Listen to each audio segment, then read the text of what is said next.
di nyo ako maintindihan dyan kasi mahina lang yung boses ko. Kasi first vlog ko pa lang naman to, kaya sana supportahan nyo ako. At yun nga pala, by the way, yung mga sinasabi ko dyan ay di nyo talaga maintindihan kasi mahina lang boses. Pala yung mga alaga natin. Ito dito, ayan mga ka-aquatics. Ito nga pala yung mga prey ko.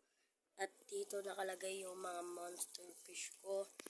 And ayun lang yung mga isda ko. Kaya sana supportahan nyo ko para lalo tayong tumagal. Kita nyo na yung mga alaga ko. So, wag nyo munang kalimutan mag-like, share, and subscribe na rin para lagi kayong updated sa mga ilalabas kong mga videos. Yun lang po. Bye-bye!